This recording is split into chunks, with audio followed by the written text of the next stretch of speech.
cattle are considered sacred in world religions such as Hinduism, Jainism, Zoroastrianism and others. Earlier religions in ancient Egypt, ancient Greece, ancient Israel and ancient Rome held similar beliefs. Due to the multiple benefits from cattle, there are varying beliefs about cattle in societies and religions. In some regions, especially Nepal and some states in India, the slaughter of cattle is prohibited and their meat may be taboo. In Hinduism, origins. The cow has been a symbol of wealth since ancient days. However, they were neither inviolable nor revered in the same way they are today. The cow was possibly revered because Hindus relied heavily on it for dairy products and for tilling the fields, and on cow dung as a source of fuel and fertilizer. Thus, the cow unregistered trademark status as a caretaker led to identifying it as an almost maternal figure. It has been suggested by author and orator Terence McKenna that religious reverence for the cow is a result of early humankind's association of psilocybin mushroom with it. This association developed as a result of the discovery of the psilocybin mushroom in the animal's excrement. Hinduism is based on the concept of omnipresence of the divine and the presence of a soul in all creatures, including bovines. Thus, by that definition, killing any animal would be a sin. One would be obstructing the natural cycle of birth and death of that creature, and the creature would have to be reborn in that same form because of its unnatural death. Krishna, one of the incarnations of God in Hindu mythology, tended cows. The cow and bull represent the symbol of Dharma. Reverence for cows and bulls is in the major texts of the Vedic religion. In South India and some parts of Sri Lanka, a cattle festival is celebrated. It is called as Machu Pongal. Sanskrit term, the most common word for cow is go, cognate with the English cow and Latin bos, all from Proto-Indo-European language cognates goose. The Sanskrit word for cattle is payu, from piep plus or minus u. Other terms are denu cow and ukes ox. Milk cows are also called anaya, that which may not be slaughtered. Depending on the interpretation of terminology used for a cow, the cow may have been protected. In the Hindu scriptures, Rig Veda, cattle are one of the important animals, and several hymns refer to 10,000 and more cattle. Rig Veda 7.95.2 and other verses also mention that the Sarasvati region poured milk and clarified butter, indicating that cattle were herded in this region. RV 6.28 is called cows. Text 3 speaks about safety of cows. In the Rig Veda, the cows figure frequently as symbols of wealth and in comparison with river goddesses, for example, in 3.33.1 a CD. Like two bright mother cows who lick their young, vipers and Sutudri speed down their waters. Atharvaveda, the cow's body is represented by devas and other subjects. Brahma saw to the first heater. In the Brahma saw to the first heater it is said that the Lord, Shra to the first in his transcendental Abode Goloka Va to the first Ndavana, is accustomed to herding the Surabhi cows. Harivamsha, the Harivamsha depicts Krishna as a cowherd. He is often described as Balagopala, the child who protects the cows. Another of Krishna's names, Govinda, means one who brings satisfaction to the cows. Other scriptures identify the cow as the mother of all civilization, its milk nurturing the population. The gift of a cow is applauded as the highest kind of gift. The cow's milk is believed to promote sattvic qualities. The ghee from the milk of a cow is used in ceremonies and in preparing religious food. Cow dung is used as fertilizer, as a fuel and as a disinfectant in homes. Its urine is used for religious rituals as well as medicinal purposes. The supreme purificatory material, Panchagavya, was a mixture of 5 products of the cow: milk, curds, ghee, urine and dung. The interdiction of the meat of the bounteous cow as food was regarded as the first step to total vegetarianism. Puranas. The earth goddess Prithvi was, in the form of a cow, successively milked of beneficent substances for the benefit of humans, by deities starting with the first sovereign. Prithvi milked the cow to generate crops for humans to end a famine.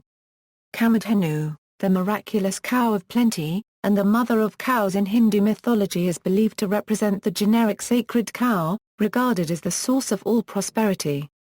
All the gods are believed to reside in her body. A form of Kamadhenu often depicted in poster art. In the Bhagavata Purana, Surabhi is the name of the cows which exist in the spiritual planets and are especially reared by Ka to the first A to the first A to the first A. As men are made after the form and features of the Supreme Lord, so the cows are made after the form and features of the Surabhi cows in the spiritual kingdom. According to Smarta the first T regulation, the cow is the mother and the bull the father of the human being. The cow is the mother because just as one sucks the breast of only a Euro unregistered trademark S mother, human society takes cow's milk. Similarly, the bull is the father of human society because the father earns for the children just as the bull tills the ground to produce food grains. Human society will kill its spirit of life by killing the father and the mother. Historical significance. The reverence for the cow played a role in the Indian Rebellion of 1857 against the British East India Company. Hindu and Muslim sepoys in the army of the East India Company came to believe that their paper cartridges, which held a measured amount of gunpowder, were greased with cow and pig fat. The consumption of swine is forbidden in Islam. Since loading the gun required biting off the end of the paper cartridge, they concluded that the British were forcing them to break edicts of their religion. In Gandhi's teachings, the cow was venerated by Mahatma Gandhi. He said, "I worship it and I shall defend its worship against the whole world," and that, the central fact of Hinduism is cow protection. He regarded her better than the earthly mother and called her the mother to millions of Indian mankind. Our mother, when she dies, means expenses of burial or cremation. Mother cow is as useful dead as when she is alive. We can make use of every part of her body, her flesh, her bones, her intestines, her horns and her skin. For Gandhi, the cow is a poem of mercy, and protection of the cow is the gift of Hinduism to the world, or because protect mother cow means protecting all weak lives in this world. For him, the cow is actually better than the mother who gave birth to us. Zoroastrianism. The term Gush-Urva means the spirit of the cow, and is interpreted as the soul of the earth. In the Arunavati Gatha, Zarathustra accuses some of his co-religionists of abusing the cow.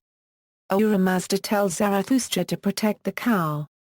The lands of Zarathustra and the Vedic priests were those of cattle breeders. The 9th chapter of the Vendidad of the Avesta expounds the purificatory power of cow urine. It is declared to be a panacea for all bodily and moral evils.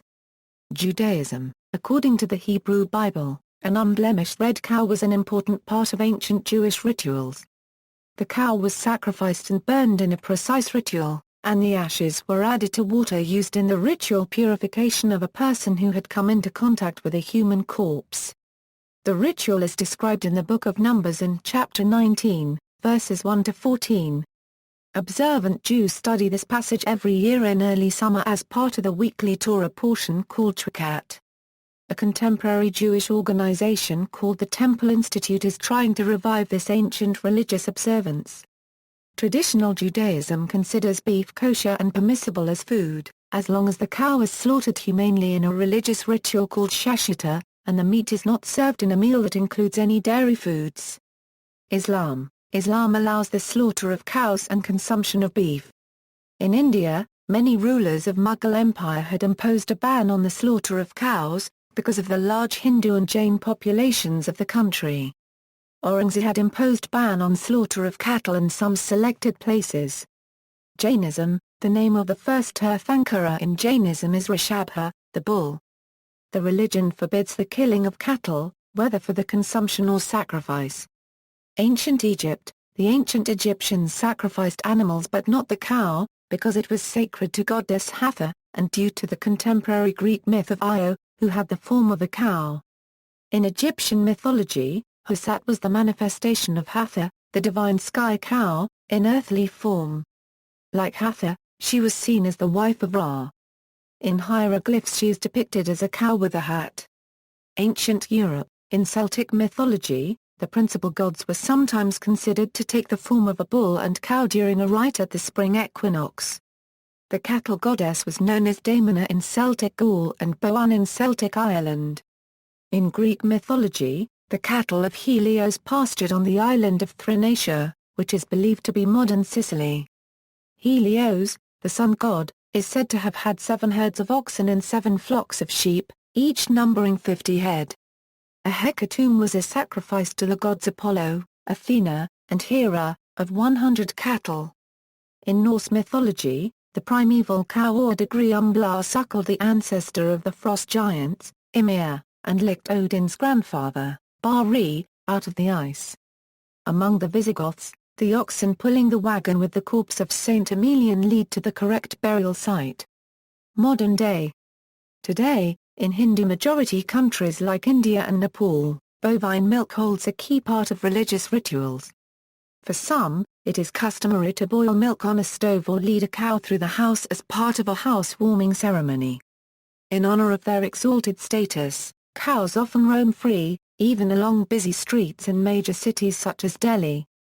In some places, it is considered good luck to give one a snack or fruit before breakfast. In India, the slaughter of cattle is allowed with restrictions, but only for bulls and buffaloes and not cows in 14 states. It is completely banned in 6 states with pending litigation in the Supreme Court to overturn the ban. While there is no restriction in many states, this has created communal disharmony in India and frequently leads to unwanted incidents. In Nepal, the cow is the national animal. Cows give milk from which the people produce dahi, ghee, butter, etc. In Nepal, a Hindu-majority country, slaughtering of cows and bulls is completely banned. Cows are considered like the goddess Lakshmi. The Nepalese have a festival called Tihar during which, on one day called Gaya Puja, they perform prayers for cows. Cows roam freely and are sacred. However, buffalo slaughtering is done in Nepal for religious purposes. In Burma, the beef taboo is fairly widespread in Burma, particularly in the Buddhist community. In Burma, beef is typically obtained from cattle that are slaughtered at the end of their working lives or from sick animals. Cattle is rarely raised for meat. 58% of cattle in the country is used for draft power. Few people eat beef, and there is a general dislike of beef, although it is more commonly eaten in regional cuisines, particularly those of ethnic minorities like the Kachin. Buddhists, when giving up meat during the Buddhist or during Uposatha days, will forego beef first. Almost all butchers are Muslim because of the Buddhist doctrine of ahimsa. During the country's last dynasty, the Khonborn dynasty, habitual consumption of beef was punishable by public flogging. In 1885, Ledi Sayadaw, a prominent Buddhist monk, wrote the Nwa Mayatazar, a poetic prose letter that argued that Burmese Buddhists should not kill cattle and eat beef, since Burmese farmers depended on them as beasts of burden to maintain their livelihoods, that the marketing of beef for human consumption threatened the extinction of buffalo and cattle and that the practice was ecologically unsound. He subsequently led successful beef boycotts during the colonial era, despite the presence of beef eating among locals, and influenced a generation of Burmese nationalists in adopting this stance. On August 29, 1961, the Burmese Parliament passed the State Religion Promotion Act of 1961, which explicitly banned the slaughtering of cattle nationwide. Lit hush hush meat. Religious groups, such as Muslims, were required to apply for exemption licenses to slaughter cattle on religious holidays. This ban was repealed a year later, after Ne Win led a coup d'état copyright tat and declared martial law in the country. In Sri Lanka, in May 2013, 30-year-old Buddhist monk Bhawatindra of the Sri Shugatha Purana Vihara self-immolated to protest the government allowing religious minorities to slaughter cows. China, the beef taboo, known as Niujiao, has historically been an important dietary restriction in ancient China, particularly among the Han Chinese, as oxen and buffalo are useful in farming and are respected. During the Zhou dynasty, they were not often eaten, even by emperors. Some emperors banned killing cows. Beef is not recommended in Chinese medicine, as it is considered a hot food and is thought to disrupt the body's internal balance. In written sources, this taboo first appeared in the 9th to 12th centuries. By the 16th to 17th centuries, The beef taboo had become well accepted in the framework of Chinese morality and was found in morality books, with several books dedicated exclusively to this taboo.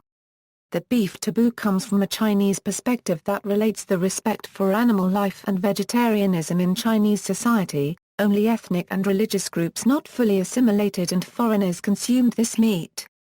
This taboo, among Han Chinese, led Chinese Muslims to create a niche for themselves as butchers who specialized in slaughtering oxen and buffalo. Occasionally, some cows seen weeping before slaughter are often released to temples nearby. Japan. Historically, there was a beef taboo in ancient Japan, as a means of protecting the livestock population and Buddhist influence. Meat eating had long been taboo in Japan, beginning with a decree in 675 that banned the consumption of cattle, horses, dogs, monkeys and chicken, influenced by the Buddhist prohibition of killing. In 1612, the shogun declared a decree that specifically banned the killing of cattle. This official prohibition was in place until 1872, when it was officially proclaimed that Emperor Meiji consumed beef and mutton, which transformed the country's dietary considerations as a means of modernizing the country, particularly with regard to consumption of beef. With contact from Europeans, beef increasingly became popular, even though it had previously been considered barbaric. Leather. In religiously diverse countries, leather vendors are typically careful to clarify the kinds of leather used in their products. For example, leather shoes will bear a label identifying the animal from which the leather was taken. In this way, a Muslim would not accidentally purchase pigskin leather, and a Hindu could avoid cow leather. Many Hindus who are vegetarians will not use any kind of leather. Judaism forbids the comfort of wearing shoes made with leather on Yom Kippur, Tisha B'Av, and during mourning. Jainism prohibits the use of leather since it is obtained by killing animals. See also. Notes. References: Acharya, K.T., A Historical Dictionary of Indian Food, Oxford University Press, ISBN A0-19-565868. Zhao, Sethna, K.D., The Problem of Aryan Origins, ISBN A81-85179-67-0. Schaffer, Jim G., Cultural Tradition and Paleo-Ethnicity in South Asian Archaeology, Inadozzi, George, The Indo-Aryans of Ancient South Asia, ISBN A3-11-014447-6. Schaffer, Jim G., Migration, Philology and South Asian Archaeology, in Brunkhurst, Johannes. Deshpande, Madhav, The Indo-Aryans of Ancient South Asia, ISBN A1-8889-04-2. External links: Sacredness of Native Cow Breeds of India, Save Mother Cow, photo essay examining the changing place of the holy cow in India, Cows in Hinduism, Sacredness of Cow in Rigveda and the Words of Gandhi, From Hinduism Today, Gau Mata and Her Secret Meanings, Why Hindus Consider Cow as Sacred Mother, Milk in a Vegetarian Diet, From Sanatan Society, a Hindu Association, Sacred No Longer, The Suffering of Cattle for the Indian Leather Trade, From Advocates for Animals, Rise in Animal Slaughter in India, by Tony Matthews. Pamela Anderson Lee exposes animal cruelty in the international leather trade, from PETA. Diona Abattoir, report on the failure of government and of management to meet humane, hygiene, religious, and legal standards for slaughter and animal handling, from PETA. People for Animals, an Indian animal rights organization. India Cow Report, by Balabhadra Das. A Scoop, Hinduism, Why Do Hindus Regard the Cow as Sacred? Jainism and Status of Cows in India, by Mr. Anil Kumar Jain.